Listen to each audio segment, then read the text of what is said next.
है ना तू के दूसरे हिस्से में आप सभी का फिर से स्वागत है। आपके साथ मैं हूं वैभव शर्मा और आप मुझे सुन रहे हैं। बात आज हम कर रहे हैं महिला सुरक्षा के ऊपर। अब जरा हम बात करते हैं जरा साइकोलॉजी की। रेपिस्ट, एक रेपिस्ट कैसे सोचता है? क्यों उसकी सोच पर इतनी पशुता हावी हो जाती है कि वो एक महिला के साथ बुरी तरह से बर्बरता से ये अपराध करता है? ये हम सबके लिए जब हम सुनते हैं कि इस तरीके से उस महिला के साथ अपराध हुआ, तो हम सबके रोंगटे खड़े हो जाते हैं। हम लोग बैठकर सोचते हैं कि आखिर कोई ऐसा कैसे कर सकता है? लेकिन जी हाँ, ये वही लोग हैं जो हम और आपके बीच में से आते हैं और इस कुकर्म को करते हैं। ऐसे में देखिए चर्चा पोर्नोग्राफी को लेकर भी होती है। क्या पोर्नोग्राफी पर बैन लगना चाहिए? और अगर नहीं लगना चाहिए तो किस तरीके से इसको लेकर शिक्षा जो है वो हमारे समाज को दिए जाने की जरूरत है? इसी पर बातचीत करने के लिए खुशी इस वक्त मेरे साथ जुड़ रही हैं। खुशी पेशे से एक काउंसलर हैं और एक साइकोलॉजिस्ट हैं। खुशी, बहुत बहुत स्वागत है आपका। Thank you so much, Vaibhav. I'm delighted to be here. खुशी खुशी, शुरुआत करते हैं। अभी जो हाल ही में ही मामला हुआ कोलकाता में, हम सबने सुना किस तरीके से जब वो पूरा का पूरा प्रिस्क्रिप्शन सामने आया कि उस महिला के साथ क्या-क्या हुआ, उसकी आंखें नोची गई, उसकी मैं कहना नहीं चाहता हूँ। एक बार हम बोलते हैं ना तो हमारी रूह कांप उठती है जब हम बार-बार इस चीज का जिक्र करते हैं। मेरा सीधा सवाल आपसे है कि एक रेपिस्ट की मानसिकता होती कैसी है और वो पशुता जैसी इस लेवल पर कैसे कोई उतर आता है? Okay. So first, पहले क्या होता है? I would like to talk about कि what goes inside the mind of a rapist या फिर कोई भी person, ठीक जी। है? तो for example कोई भी अगर rapist है, वो rape करता है, तो it releases after rape या कुछ भी है, तो जो rapist का mind है, वो क्या करता है? एक sense of pleasure release करता है। जी। ठीक है, वो प्लेजर किस वजह से रिलीज होता है? क्योंकि हमारा जो ब्रेन है, like first we can talk about a little bit scientific कि क्या होता है with our brain and then we can resume with other things. Okay, so for जो हमारा ब्रेन है, वहाँ पर एक डोपामिन रिलीज होता है। बेसिकली डोपामिन क्या है? एक न्यूरोट्रांसमीटर है हमारे ब्रेन का, जो हमें एक फीलिंग देता है प्लेजर और रिवॉर्ड की। सो जब भी एक रेपिस्ट के दिमाग में एक रेप का सिनेरियो क्रिएट होता है, वो जो हमारे डोपामीन रिसेप्टर्स हैं, न्यूरोट्रांसमीटर्स हैं, वो उसको एक प्लेजर वाली फील देते हैं, जिस वजह से जो एक रेपिस्ट है आफ्टर रेप उसको एक फील गुड वाली फीलिंग जनरेट करता है, और उसको एज अ जो रेप है या लाइक एक्ट है, वो उसको एज अ रिवॉर्ड या मोटिवेशन कंसीडर करता है। बिल्कुल। ये आपने बताया कि किस वजह से रेप होने के बाद उस व्यक्ति को कैसा फील होता है। लेकिन यहाँ पर ज़िक्र ये आता है कि क्या आपकी सोचने की क्षमता खत्म हो जाती है? या फिर ये कहते हैं कि हम सबके अंदर एक एनिमल ब्रेन होता है, एक ह्यूमन ब्रेन होता है। मतलब हमारे ब्रेन के 2 भाग होते हैं। तो ऐसे में क्या आपकी जो एक इंसान वाली सोच होती है जिसमें आप इंसान की तरह सोचते हैं, आपको समझ है चीज़ों की कि क्या सही है, क्या गलत है, तब वो काम करनी बंद कर देती है? इसलिए बहुत सारे फैक्टर्स हो सकते हैं। हम यहाँ पर सिर्फ एक फैक्टर को या एक ही प्रोफाइल को लेके नहीं चलते, वहाँ पर कोई नो सिंगल प्रोफाइल नहीं होती है।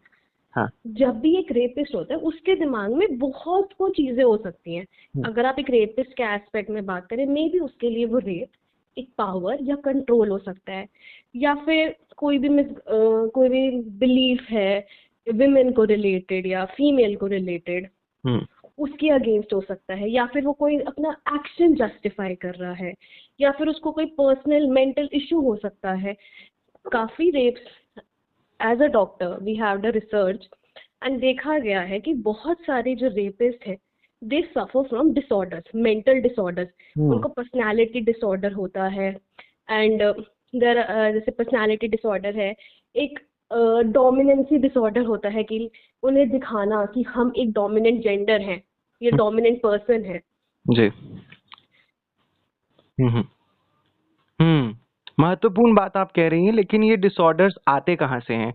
अब एक रेपिस्ट को अगर हम बात करते हैं कि एक स्वर में अगर पूरा देश कहता है, आक्रोश जागता है हर किसी के भीतर कि सिर्फ फांसी लगा दी जाए, तो बात ये भी होनी चाहिए कि रेपिस्ट बने ना कोई, इसलिए वो कदम भी उठाए जाएं सबसे पहले कि जो या तो बुनियादी तौर पर हम सिखाना शुरू करें, या फिर अब जो लोग बड़े हो चुके हैं जिनकी मानसिकता ऐसी है, उन्हें हम बताएं कि इस तरीके से आप सही तरीके से सोच सकते हैं। आपके मुताबिक कैसे चीजें हमारे गवर्नमेंट को या फिर हमारी एजुकेशन सिस्टम में लाई जानी चाहिए, जिसकी वजह से ये जो आपने जैसे पर्सनालिटी डिसऑर्डर का जिक्र किया, या आपने बोला डोमिनेंस शो करना चाहता है एक रेपिस्ट, क्योंकि ये एक अच्छे समाज की के संकेत तो कतई नहीं है। नहीं, और बिल्कुल सही कह रहे हैं आप।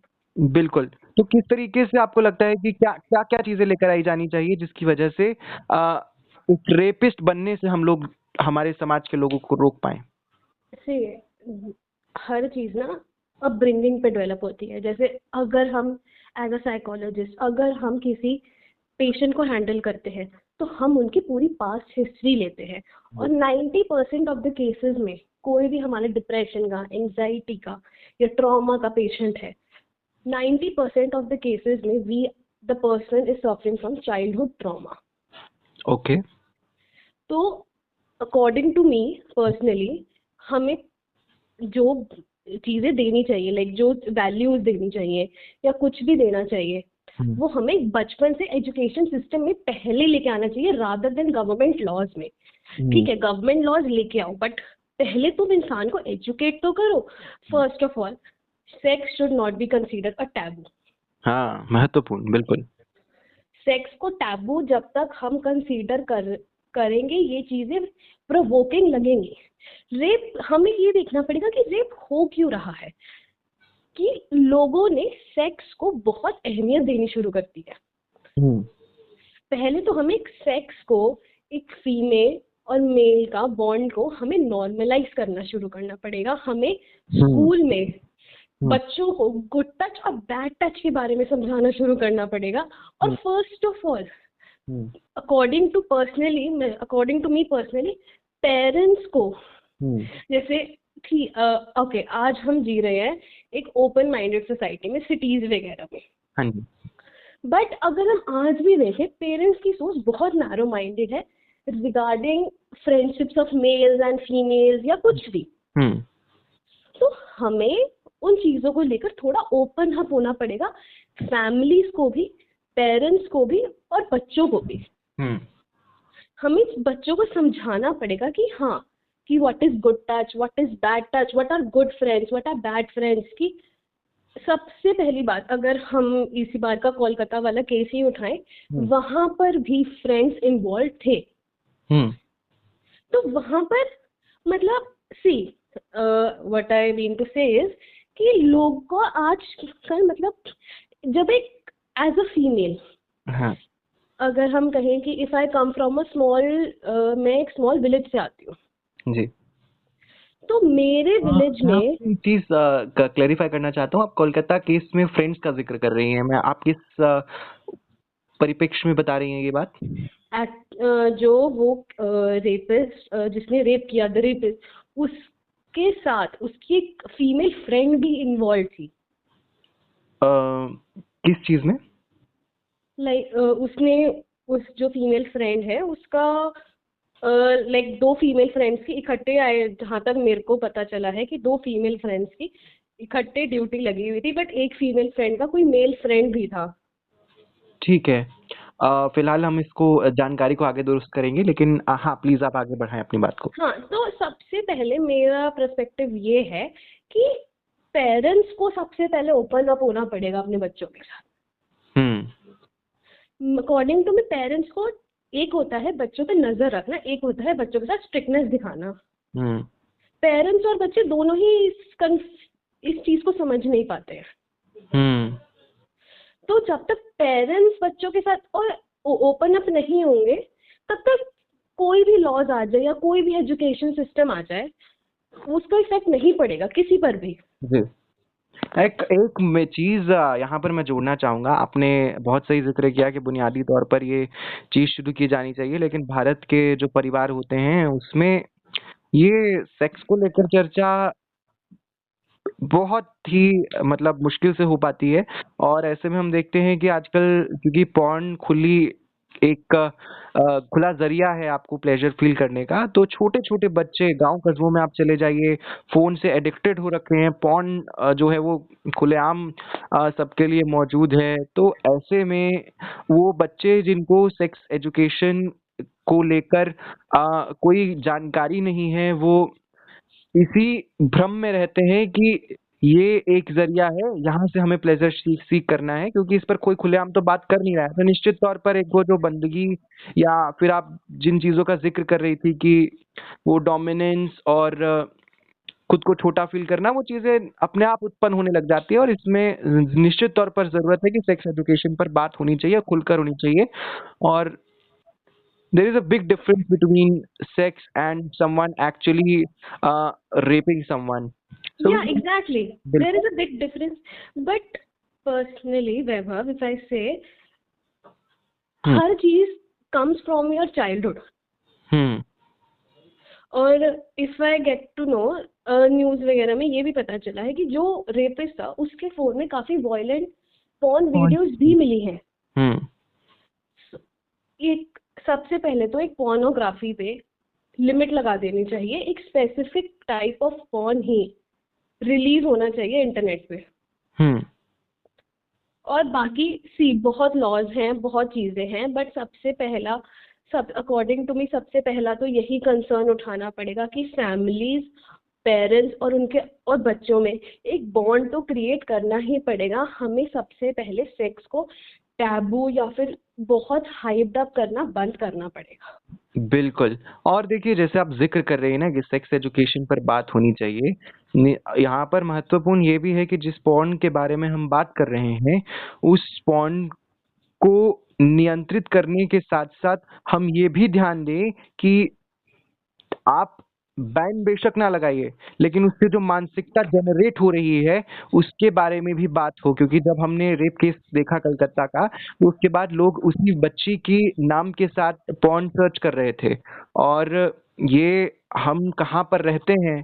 अब मैं यहाँ पर बैठा हूँ और सोच रहा हूँ कि अ, ऐसा कोई कैसे कर सकता है, लेकिन एक घर में बैठा हुआ कोई व्यक्ति अपने फोन पर वो सर्च कर रहा है, और शायद उसे ये मालूम भी है कि ये चीज शायद गलत है, ये इंसानियत से कोसों दूर का कुछ कृत्य मैं कर रहा हूँ। तो एक पशुता की तरफ अपने आप जो पॉर्न देखने के बाद जो मानसिकता होती है वो चले चलती जाने लगती है। हम्म। आपको भी ऐसा ही लगता है? हाँ, वैसे मैं आपकी बात ऑब्जेक्ट से बिल्कुल सहमत हूँ। ऑब्जेक्टिफाई कर कर देखना शुरू कर देता है व्यक्ति सामने वाले शख्स को। एक फर्स्ट ऑफ ऑल, फोन का एक्सेसिबल बच्चों को बंद ही करा देना चाहिए। हम्म ठीक है, आज के टाइम में हर बच्चे के पास मोबाइल फोन है, क्योंकि मोबाइल फोन आज के टाइम में जरूरी भी हो गया है।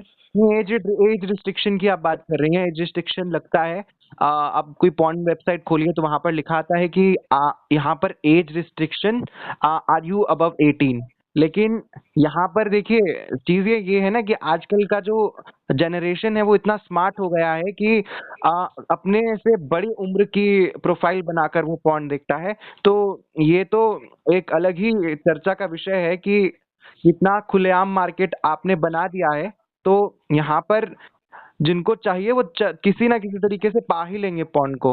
अब या तो इसको इसको आप प्रतिबंधित कीजिए, प्रतिबंधित कीजिए पूरे देश में, या फिर आप कुछ ना कुछ तो आपको करना पड़ेगा। आपने एक बहुत अच्छी चीज की कि पॉर्न जिस तरह से डाली जाती है वेबसाइट्स पर, वो किस तरीके की है उस पर विचार किया जाना चाहिए। हाँ बिल्कुल, जिस तरीके की फोन अवेलेबल है मार्केट में किसी भी सोर्स में, हम्म अगर फोन पूरी तरह से हटाई नहीं जा सकती, उन चीजों पे चर्चा, उन चीजों पे बात होनी चाहिए। अब देखिए, पॉर्न को बैन करना ये एक अलग विषय है, और पॉर्न को नियंत्रित करना ये एक अलग विषय है। और इस बीच के मध्य से एक और चीज निकलती है, वो ये कि जो व्यक्ति पॉर्न देखता है, पॉर्न से एडिक्टेड है, लेकिन पॉर्न से दूर जाना चाहता है, वो किस तरीके से अपनी इस रास्ते को आगे की तरफ लेकर जाए। क्योंकि वैसे मैं एक बात और कहना चाहूंगी कि ये जो बच्चे आजकल के पॉर्न देख रहे हैं, ये बच्चों के अंदर एक अनरियलिस्टिक एक्सपेक्टेशंस भी क्रिएट कर रही है पॉर्न, जिस वजह से आजकल के बच्चे, जैसे वो जो रेपिस्ट है उसके अंदर वॉयलेंट कौन दिखी, उसने उसके अंदर में भी अनरियलिस्टिक एक्सपेक्टेशंस क्रिएट करा जाती है। तो चीजों को इसलिए हमें बहुत ध्यान से, और मेरे अकॉर्डिंग पेरेंट्स को भी थोड़ा सा, जैसे आजकल सिटीज में हमने दो तरह के पेरेंट्स देखे हैं। एक जो पेरेंट्स बिल्कुल स्ट्रिक्ट है अपने बच्चों को लेकर, कहीं जाने नहीं दे रहे हैं, कहीं आने नहीं दे रहे हैं, या फिर एक तरह के पेरेंट्स हैं जो अपने बच्चों को बिल्कुल खुला छोड़ रखा है। और दोनों ही केसेस में दोनों ही पेरेंट्स मेरे अकॉर्डिंग गलत है। तो एटलीस्ट अगर तुम अपने बच्चे को इतनी सहूलियत दे रहे हो, एक फोन की, एक उसकी, तो थोड़ा अपने बच्चे पर एज अ पेरेंट एक चेक रखना चाहिए पेरेंट्स को कि तुम्हारा बच्चा किससे मिल रहा है, क्या कर रहा है और फोन पे क्या चलाता है। बिल्कुल। हम एक ऐसे ज़माने में आकर खड़े हो गए हैं जहाँ पर फ्रीडम ऑफ एक्सप्रेशन की चर्चा घरों से ही शुरू हो जाती है, और वहाँ पर बच्चों के अधिकार और ये सारी चीज़ें आ जाती हैं, और फिर इस विषय को लेकर एक अलग ही हम बहस शुरू करते हैं। ये लोकतंत्र है, तो बहस को हम लोग फिर मान्य भी मानते हैं, फिर बहसें चलती रह जाती हैं, और पोर्नोग्राफी वाले जो विषय हैं उसको लेकर घरों में फिर दोस्त आपस में चर्चा करते हैं। लेकिन आपने बहुत महत्वपूर्ण बात की कि घर से इसकी शुरुआत होनी चाहिए, लेकिन घर वालों को भी इसके बारे में अवगत कराने के लिए भी प्रयास किए जाने बहुत ज़रूरी हैं। इसी के साथ खुशी आगे बढ़ते हैं और अब बात करते हैं रेपिस्ट की काउंसलिंग की। हम देखते हैं कि जिसकी उम्र जैसे निर्भया केस में हमने देखा कि जो वो एक लड़का था जिसकी उम्र, जो कि अभी नाबालिग था, उसे सुधार गृह भेज दिया गया, और बाकी के जो व्यक्ति थे उन्हें फांसी की सजा हो गई। हमने बाद में एक इंटरव्यू भी देखा जिसमें वो जो रेपिस्ट हैं, एक ऐसा माना जाता है कि जब आपने गुनाह कर दिया है तो उसके बाद आपकी सोच में परिवर्तन आने लगता है, आपको ग्लानि होने लगती है कि आपने किया क्या। बट ये सब केसेस में नहीं होता है वैभव। बहुत सारे केसेस में ये देखा गया है कि रेपिस्ट को रेप करने के बाद भी कुछ, अगर तुम इंटरव्यूज वगैरह सुनो। जी बिल्कुल, मैं इंटरव्यू का जिक्र इसीलिए कर रहा हूँ क्योंकि इंटरव्यू में दिख रहा है कि उन्हें कोई ग्लानि है ही नहीं इस चीज को लेकर। वो पूरे कॉन्फिडेंट है, वो बच्ची के ऊपर सवाल खड़े कर रहे हैं कि वो घर से निकली क्यों, इतनी रात को कहाँ जा रही थी। तो वो सोच में परिवर्तन नहीं आती है। तो जरूरत तो यहाँ पर काउंसलिंग की आ जाती है कि काउंसलिंग की जाए, बताया जाए कि भैया आपकी जो सोच है उसको आप जरा ठहरिए, ये कहाँ से इम्पैक्ट होती है सोच। अब ऐसी सोच मेरी तो नहीं है, आपकी नहीं है, किसी व्यक्ति के अंदर ये सोच बन कैसे जाती है। वैभव, अकॉर्डिंग टू मी जो रेपिस्ट काउंसलिंग की बात तुम कर रहे हो, ये काफी हाईली कंट्रोवर्शियल टॉपिक है। और ये यहाँ पर ये थोड़ा एथिकली भी और प्रैक्टिकली चैलेंजेबल भी है। और जो रेपिस्ट काउंसलिंग होती है, इसका मेन जो हम कहें मोटिव होता है वो बेसिकली ये होता है कि उस रेपिस्ट को समझाना कि उनके एक्शंस ने क्या करा है। बट अब तुम कहो मेरे अकॉर्डिंग रेपिस्ट काउंसलिंग किसी भी केस में, हमने जितने भी आज तक तुम केसेस उठा लो, कहीं पर भी इफेक्टिव नहीं रही है। जैसे मैंने बात करी गिल्ट की, डोमिनेंस की, डिसऑर्डर्स की और फीलिंग प्राउड की, तो उन्हें वो कभी गलत लगते ही नहीं है। तो आई डोंट थिंक पर्सनली कि रेपिस्ट की काउंसलिंग किसी भी वे में हेल्प करेगी in future. So do you mean to say कि counseling is possible when person wants to change themselves, अपने आप exactly. और अगर इंसान ऑलरेडी अच्छा होता तो वो शायद इस घिनौने काम को करता भी ना। नहीं तो क्या मैं आपकी बात से ये अंदाजा लगा लूं कि जिस तरीके से जो नाबालिग बच्चे को सुधार गृह भेज दिया गया, उसे सजा नहीं मिली, तो क्या इन कानूनों पर भी अब विचार करने की जरूरत है कि हाँ, इन कानूनों पे भी विचार करने की जरूरत है, क्योंकि मेरे अकॉर्डिंग रेपिस्ट काउंसलिंग कोई सोल्यूशन नहीं है रेपिस्ट के लिए। लेकिन 12-12 साल के बच्चे, छोटे छोटे बच्चे, छोटी छोटी बच्चियों की रेप कर देते हैं।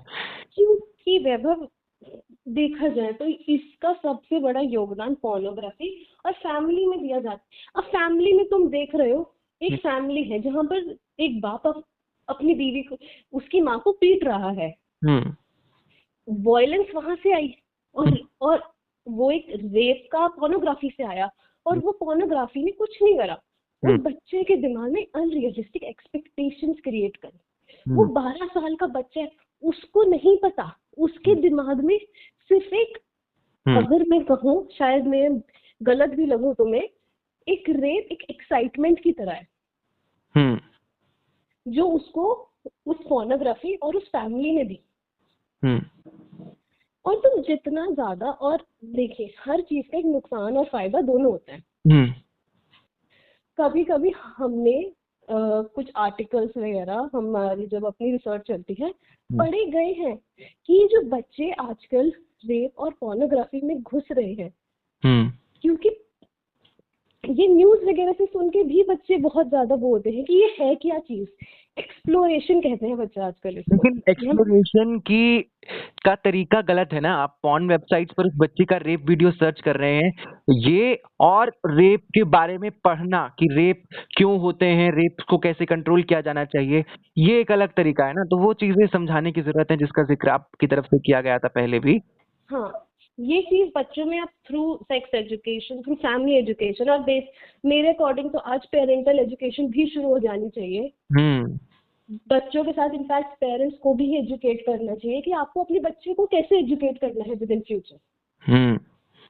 तो आप बतौर एक साइकोलॉजिस्ट हमें ये बता रही हैं कि पोर्नोग्राफी को लेकर अच्छा, मैं आपसे एक और सवाल ये जानना चाहता हूँ कि in any ways is pornography healthy? क्योंकि कई लोग कहते हैं कि पॉर्न देखना आपको आपकी फीलिंग्स से छुटकारा दिलाता है अगर आपको रेप करने का मन कर रहा है। अब मैं मतलब मैं ये मेरी राय नहीं है बिल्कुल, क्योंकि मैंने कई मर्तबा अपने मित्रों के जुबानी सुना है। अब मैं उनकी सोच का जिक्र नहीं यहाँ पर करूंगा, लेकिन कुछ लोग कहते हैं कि अगर आपको सेक्स करने का मन कर रहा है, अगर आपको कुछ करने का मन कर रहा है, if you are seeking pleasure, then just watch porn. तो is that a right thing? Yeah, we really need to work, our country really needs to work on willpower and self control, because एक number बताता है कि jobs की search से ज्यादा porn search की जाती है। बिल्कुल सही कह रहे हैं आप। Anyway porn is porn healthy? See, हर चीज का एक, अब मैंने पहले भी कहा, नुकसान है, फायदे भी हैं। बहुत रिसर्च में, बहुत पेपर्स में, बहुत आर्टिकल्स में कहा गया है कि जो पॉर्न है वो एक प्लेजर प्रोवाइड करती है। जिन लोगों के, मैं कह सकती हूँ, जिनको सेक्स के लिए एक्सेस नहीं है, एक स्ट्रेस रिडक्शन में हेल्प करती है, एक मूड इम्प्रूवमेंट में हेल्प करती है। तो ये कुछ आर्टिकल्स में पॉजिटिव इफेक्ट्स देखे गए हैं पोर्नोग्राफी के। सो यहाँ से हम यहीं पर पहुंचते हैं कि पोर्नोग्राफी जो है वो आपको प्लेजर देती है, तो इसी के साथ एक जिम्मेदारी भी बंध जाती है हम सबके साथ कि एडिक्शन में अगर ये तब्दील हो जाती है तो हमारे लिए मुसीबतें बहुत ज़्यादा हो जाती हैं, इस समाज के लिए मुसीबतें बहुत ज़्यादा हो जाती हैं। और ऐसे में ज़रूरत है कि अपने घर में बैठकर प्लेजर लेने से अच्छा हम लोग बाहर निकले, देखें बाहर की दुनिया कितनी खूबसूरत है, और जिस पशुता के पैमाने पर आजकल की मानसिकता पहुंच रही है उससे ऊपर उठकर जरा देखा जाए कि बाहर की दुनिया में एक लड़का और लड़की एक दूसरे को एक ऑब्जेक्ट के तौर पर देखने के अलावा एक अच्छे रिस्पेक्टफुल तरीके से देखकर भी वार्तालाप कर सकते हैं, बातचीत कर सकते हैं। और ये एक बहुत खूबसूरत चीज होगी हमारे समाज के लिए अगर होनी शुरू होती है। जी बिल्कुल, आप बिल्कुल सही कह रहे हैं। बिल्कुल, बहुत बहुत शुक्रिया आपका, खुशी हमारे साथ इस विषय पर बातचीत करने के लिए। ये बेहद महत्वपूर्ण विषय है, क्योंकि रेपिस्ट के ऊपर हम लोग कभी का चर्चा नहीं करते हैं। उस बेटी के साथ जो जो हुआ उस चीज का जिक्र हमेशा आता है, लेकिन रेपिस्ट बनने से ये समाज कैसे रोक पाएगा। अब मुझे लगता है आपकी आज ये बातचीत जो है उसमें बहुत हेल्प करेगी, और आपका बहुत बहुत शुक्रिया। Thank you so much Vaibhav, thank you so much for the opportunity. बहुत बहुत शुक्रिया आपका हमारे साथ जुड़ने के लिए। और इसी के साथ इस खास पॉडकास्ट में अभी के लिए इतना ही। आप प्लीज अपना बहुत ख्याल रखिए, और जी हाँ, जो बातें हमने आज की हैं उन पर जरा एक बार पुनर्विचार जरूर कीजिएगा कि किस तरीके से हम, ताकि हम एक स्वस्थ और एक बढ़िया समाज हमें और अपने आने वाले बच्चों को दे सके। अपना प्लीज बहुत ख्याल रखिए। ये था सुन रहा है ना तू का दूसरा भाग। शुक्रिया।